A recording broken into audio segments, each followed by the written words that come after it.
Hello, hello, hello. Welcome to the episode 26 of Take It EV 26. In today's episode, we're going to be talking about the reasons why people switch to EVs. In particular, I've sent out on Twitter about 3 days ago a question, and I was wondering, what is the people's view on people switching to EVs just purely on the basis of financial savings. So the question I posed, by the way, I am very active on Twitter, at Take It EV, just as one word, Take It EV. So please follow me, please just say hi. So I said, I don't think anyone should be buying EVs purely because they want to save money. Opinions? And quite a few people actually answered, so I thought I'll just do this off-the-cuff opinion piece on that. So, before we start, here's the reason why I actually posted that question. I often have discussions with people who are considering EVs or, buying a new car, and they're like, maybe I should get an EV. So, Greg, why do you think I want to go EV? Why shouldn't I get a hybrid? Hybrids are good enough, aren't they? Obviously they're not, but I get questions like that, and often the person will then go and research the actual price of purchase or lease of EV, and it will be much more than they're paying for their existing ICE car. Quite often people buy cars as a second-hand car, so they'll pay, say £10,000 for a car that was 16 grand new. And obviously, EV market being a new thing, the secondary market isn't there yet. It isn't, the cars that are now on the second-hand market are the cars that were kind of all right 3-4 years ago, but they were the reason why most people didn't want to switch, because they didn't have the range and all that, jazz. And yes, you can get cheaper Teslas, but they're still quite expensive. So I get quite a lot of people who are persuaded by others by arguments like, but there's a, X company that delivers electricity to your house, and you can get paid to charge at night, which they don't. What they don't tell you is that happens maybe once a month. Or, if you have an EV and you're traveling a lot, you're gonna, spend tenner on the on the fuel, quote unquote, instead of 80-90 quid, which is actually true. Or all sorts of other crazy things, but that's sometimes not enough to persuade people, and I don't know, they just have a hard time coming across that first hurdle, which is, but it costs me so much money to actually buy it, and I have to get a new one if I want something with a decent range. So I posed that question, just wanted to see what other people have thought, and to be honest, like I purposely posed this question as, is that a good enough reason?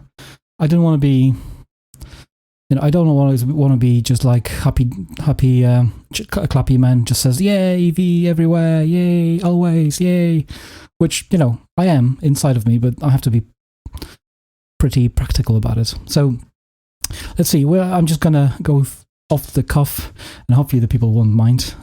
One person says, exactly why I got mine. I saved thousands in 3 years of ownership, including everything, especially depreciation after selling. Why does it matter? The reason to get one when it's factually correct, especially. He's got loads of likes. It's a well-known YouTuber.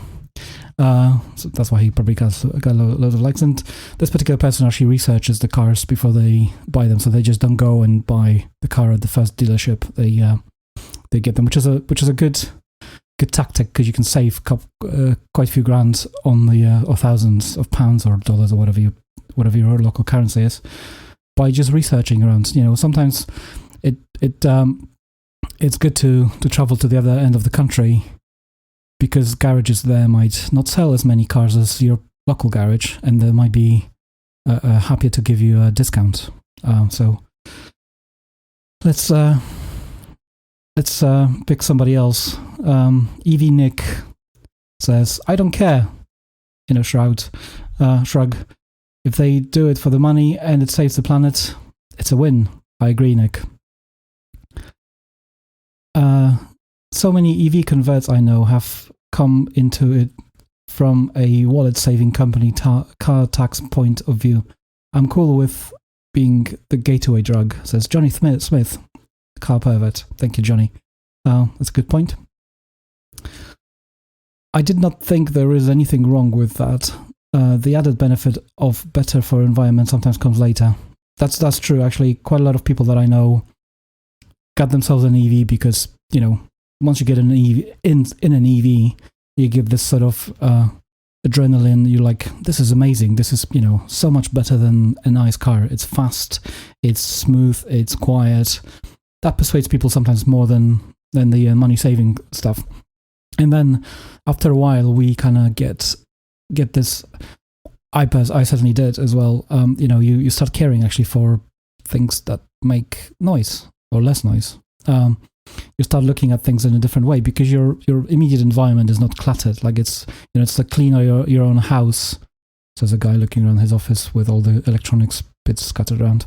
But you know what I mean. Like if you clean your immediate surroundings, you have a cleaner look on everything else. You start noticing things that are bad a bit more, and you avoid them a bit more. So I think that's a good idea. That was the EV side, who's also a YouTuber. Was a person who's also like me, like I used to be, a person who owns an EV without having a home charger. So kudos to him. I might get him on a podcast one day just to talk about that, because that's something that that's a subject for actually I had an episode on that. I can't remember which one it was. Somebody will find it out. I didn't record that many episodes, so anyway, Andrew Till, my friend Andrew Till, and the Patreon backer. Thank you, Andrew. I think if someone wants to buy an EV for any reason at all, faster, cooler, cheaper to run, smells nicer, that's fine by me. Yep. Somebody else, the EV Puzzle says, it was my starting point, aiming to save a monthly fuel bill. That's what I've mentioned already. I tend to tell people they are just better, not just cheaper to run, not to buy, especially if we're talking vans, but just better, says the Lakes electric van. Yep, yeah. And yeah, Nicholas Howell said, sorry, Nicholas, unfortunately, most people only consider financial cost of anything. Environmental costs don't even enter into it. This is one of the reasons our environment is in a state it's in, but it's purely financial thinking gets people into EVs or installing solar. It's good. But that's good. Yep. Somebody said to me, that's a naive and closed-minded opinion. Did you miss the name of the podcast and the sort of mission? Some people just, Twitter's usually very lively and happy, clappy place for me, and I love people I'm interacting with on Twitter actually, and interact quite a lot, and people have been quite helpful and supportive through the ups and downs of my life in the last couple of months. So I thank you, everyone who's been there for me dearly. But you get across some strange people.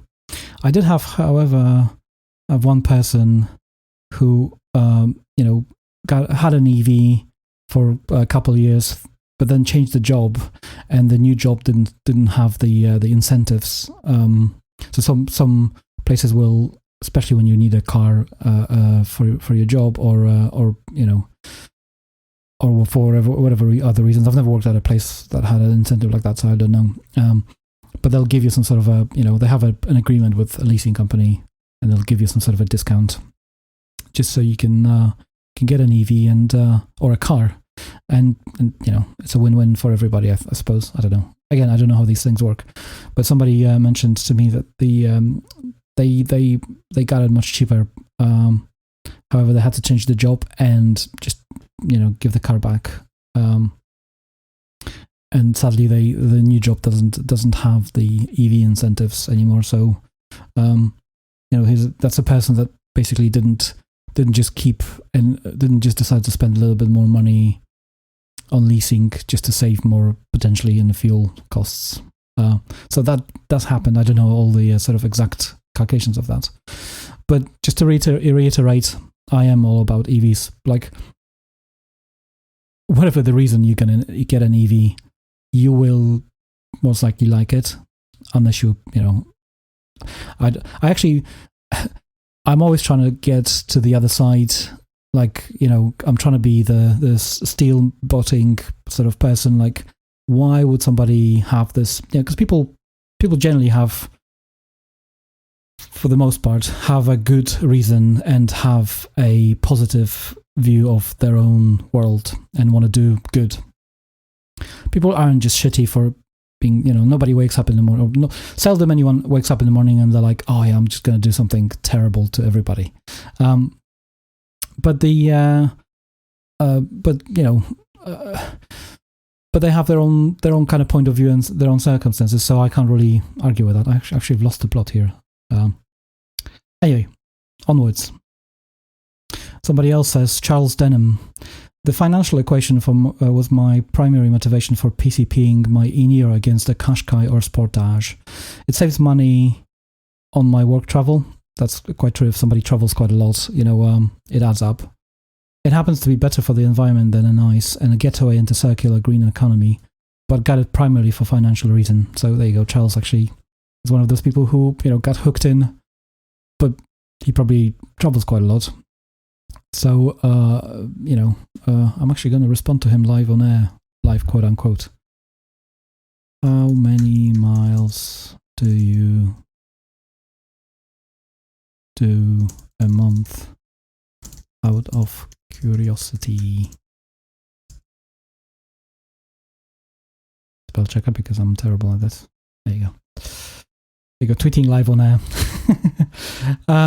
This is going to be, by the way, hopefully a short podcast episode. I just wanted to record this because I've never seen people being so opinionated and so happy to engage on a subject. And yes, granted, some people have thought that I might have a malicious thoughts behind it, but I don't. I don't really, I don't really mind whatever the reason for you getting an EV. And yes, in my personal case, I have saved money on the fuel. My leasing cost for the Leaf were the same as the leasing cost for my previous diesel car. But instead of paying £90 a month in diesel, I can't remember, because I used to live in London and I would use mostly the free then charging points from Source London and such. So I actually hardly paid for fuel back then. Obviously that's changed over time.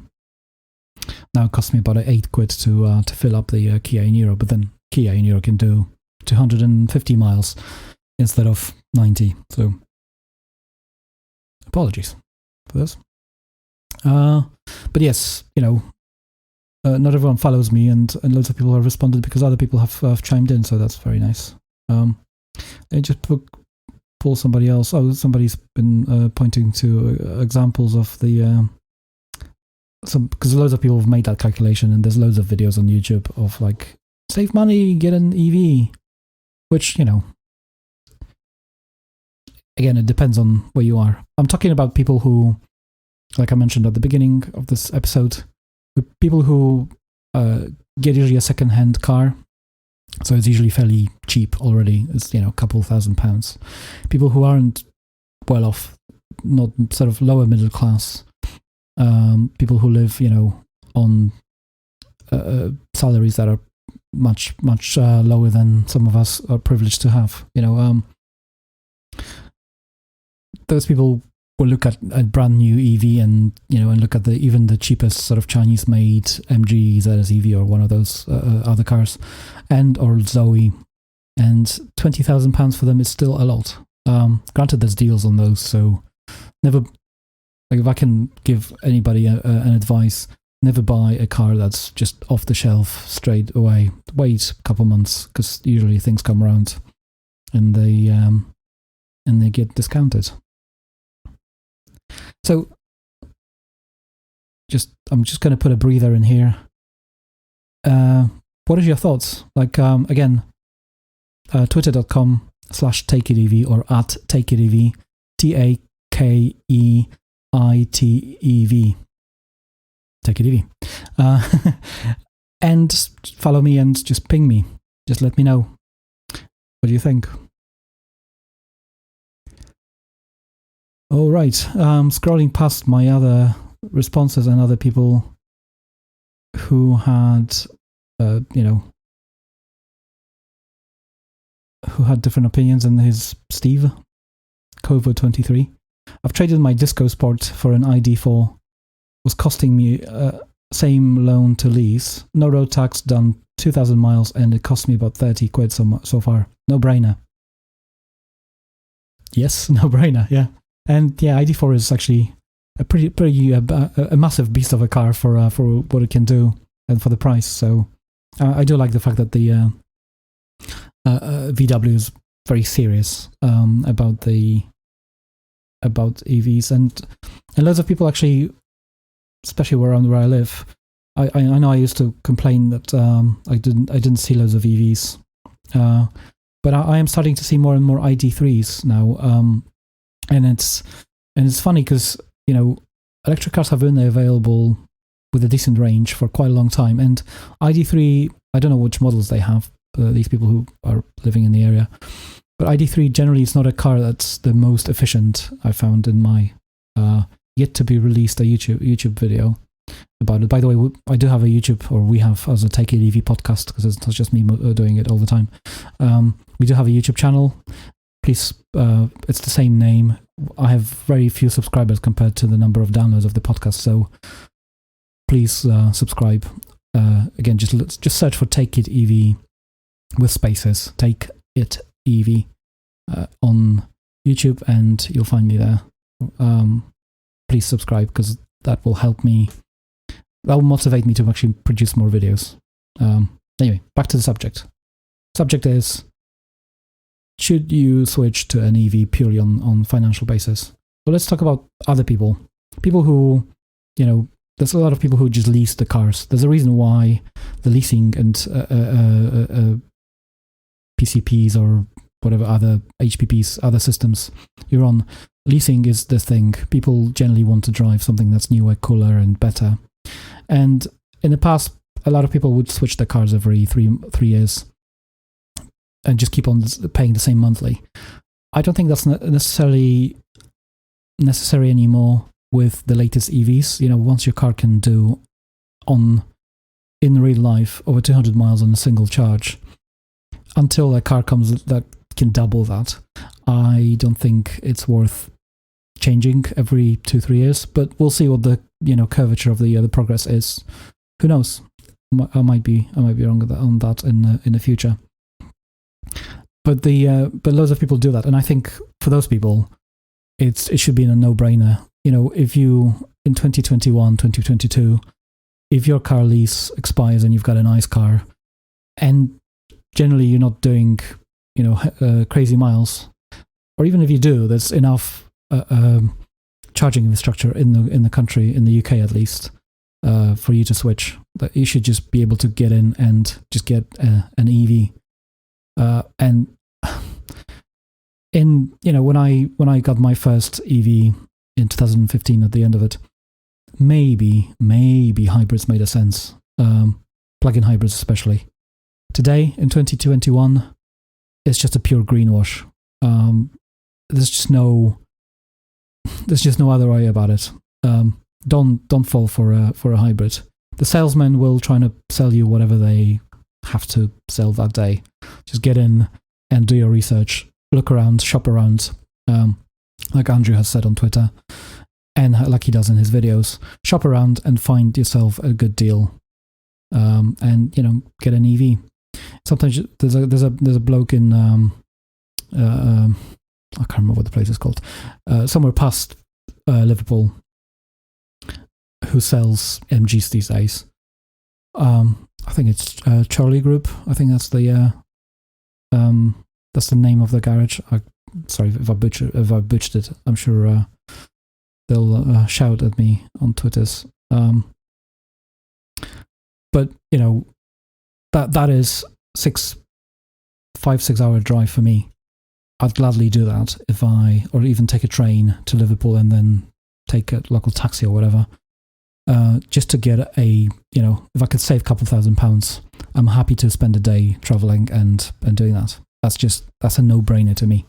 And unless you're very well off or you can't really make it, you should consider doing that as well, because there's deals to be had on cars. So, in conclusion, because I'm going to wrap this up, 20 minutes of waffling. Thank you for sticking around if you're here with me. Yes, I think people can save money on EVs. Should that be the main reason you should get an EV? No. But then whatever attracts you to getting an EV at the end of the day, it's fine by me.